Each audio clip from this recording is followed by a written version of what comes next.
Welcome to strong dictation. Dictation 5 second बाद शुरू होगा। Ready start. अध्यक्ष महोदय, आज देश में कानून और व्यवस्था की स्थिति पर चारों ओर गहरी चिंता उत्पन्न हो रही है। बहुत से माननीय सदस्यों ने इसके बारे में अपने विचार प्रकट किए हैं। मैं यह मानता हूँ कि कुछ समय से देश में अपराधों की संख्या में वृद्धि हुई है। इस स्थिति को लेकर कभी सरकार को जिम्मेदार बताया जाता है तो कभी पुलिस की आलोचना की जाती है। इसके संबंध में मेरे विचार कुछ अलग हैं। कानून और व्यवस्था का काम सरकार का तो है ही, लेकिन इस मामले में समाज की भी जिम्मेदारी कुछ कम नहीं है। आज़ादी के बाद सरकार के ऊपर बहुत सारी जिम्मेदारियां आ गई हैं। साथ ही बहुत से काम जो समाज को करने चाहिए वे भी आज सरकार को करने पड़ रहे हैं। इस स्थिति के लिए यदि हम एक दूसरे के ऊपर दोष लगाते रहे और कोई ठोस उपाय न कर सके तो स्थिति दिन पर दिन खराब होती जाएगी। इस संबंध में यह भी आवश्यक है कि वर्तमान कानूनों पर न्याय व्यवस्था में भी कुछ सुधार करें। आज बहुत बड़ी संख्या में मामले वर्षों तक फैसले के लिए पड़े रहते हैं। आवश्यकता सरल, आसान और शीघ्र मिलने वाले न्याय की है। आज़ादी के बाद सरकार ने कुछ वर्षों तक तो ग्राम पंचायतों को काफ़ी प्रोत्साहन दिया, लेकिन ग्राम पंचायतें समाज की आशाओं को पूरा करने में सफल सिद्ध नहीं हो सकती हैं। इनको और अधिक अधिकार दिए जाने की आवश्यकता है। समाज यदि चाहे तो अपराधी लोगों पर काबू पाया जा सकता है। कमज़ोर समाज को देखकर ही अपराधी लोगों का प्रोत्साहन मिलता है। यह सही है कि औद्योगिकरण के जहां अनेक लाभ हैं वहां कुछ हानियां भी हैं। औद्योगिकरण की गति तेज होने के कारण भी अपराध बढ़ते हैं। अधिकतर अपराध धन के लालच में किए जाते हैं। यह एक ऐसी समस्या है जिसका समाधान आसानी से नहीं हो सकता है। सरकार ने छोटे उद्योग धंधों को बढ़ावा देने की जो बात कही है वह बहुत महत्वपूर्ण है। इससे सबसे बड़ा लाभ तो यह होगा कि आज गांव के लोग जो शहरों की ओर भाग रहे हैं उनको गांव में ही रोजगार सुलभ हो जाएगा। यह मानी हुई बात है कि छोटे छोटे उद्योगों में भी अनेक आदमियों को काम मिल जाता है। जैसे मान लें कि किसी गांव में कोई छोटा सा कारखाना लगाया जाए तो उस कारखाने को चलाने के लिए कुछ आदमियों की ज़रूरत होगी।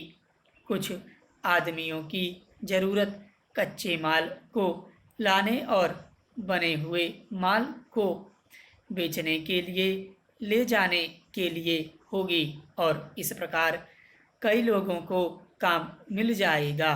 हम उन अनेक बुराइयों से भी बच जाएंगे जो बड़े उद्योगों से जुड़ी हुई हैं।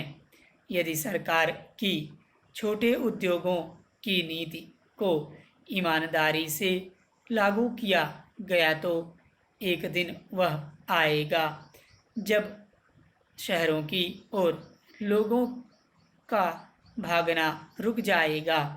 इन शब्दों के साथ मैं अपनी बात खत्म करता हूँ। सभापति महोदय जी, मैं निवेदन करना चाहता हूँ कि विकास के लिए हम बड़ी मात्रा में पूंजी लगा रहे हैं, लेकिन उस मात्रा में हमारे देश में उत्पादन में वृद्धि नहीं हो रही है। लोगों की क्रय शक्ति बढ़ रही है, लेकिन उसके अनुसार बाजार में माल नहीं आ रहा है। मैं यह भी कहना चाहता हूँ कि इतना कहना ही पर्याप्त नहीं होगा कि मूल्यों को कम करने के लिए उत्पादन बढ़ाना आवश्यक है। यह ऐसी चीज़ है जिससे किसी का मतभेद नहीं हो सकता है। देखने में यह आता है कि सरकार की नीतियाँ कीमतें बढ़ाने में तो सहायक होती हैं, लेकिन उनसे उत्पादन में वृद्धि नहीं होती है। मैं चाहता हूँ कि इस बात पर गंभीरता से विचार किया जाए कि माल को इधर उधर ले जाने में जो किराया देना पड़ता है, उसके कारण मूल्यों में कितनी वृद्धि होती है। मुझे आश्चर्य है कि वित्त मंत्री ने अपने भाषण में यह तो कहा है कि मूल्य वृद्धि से उन्हें चिंता हो रही है, लेकिन मूल्य वृद्धि को रोकने के लिए कौन से कदम उठाए जाएं, इस संबंध में वित्त मंत्री शायद अपने आप में भी स्पष्ट नहीं हैं। मैं उनके इस कथन से सहमत नहीं हूँ कि थोक मूल्यों में प्रायः 10% की वृद्धि हुई है। साधारण लोगों का जीवन बाजार भाव से चलता है। मुझे आश्चर्य है कि उन्होंने अपने भाषण में एक वाक्य ऐसा कहा है जिसका प्रयोग दूसरी जगह भी किया जा सकता है। अपने बजट में वित्त मंत्री ने विदेशी पूंजी की अधिक मात्रा देश में लाने की बात कही है। आज हमारे देश के आर्थिक विकास की जो स्थिति है, उसमें बिना विदेशी पूंजी के हम नहीं चल सकते, लेकिन विदेशी पूंजी बड़ी मात्रा में आए, इसके लिए इसके साथ जो खतरे और कठिनाइयां हैं, उनको भी आँख से ओझल नहीं किया जाना चाहिए। यह बात अभी तक स्पष्ट नहीं हुई है कि हम जो विदेशी पूंजी देश में लाना चाहते हैं, वह किन शर्तों पर लाना चाहते हैं। उद्योग धंधों में, कल कारखानों में विदेशी पूंजी का हिस्सा बहुत कम है। यह बात वित्त मंत्री ने कही है। ध्यान देने की बात यह है कि विदेशी पूंजी पर हमारे देश में जो लाभ हो रहा है, वह अन्य देशों की तुलना में काफ़ी है, और यदि विदेशी पूंजी लाभ के लिए देश में आना चाहती है, तो उसे अभी काफ़ी सुविधाएं भी दी जा रही हैं।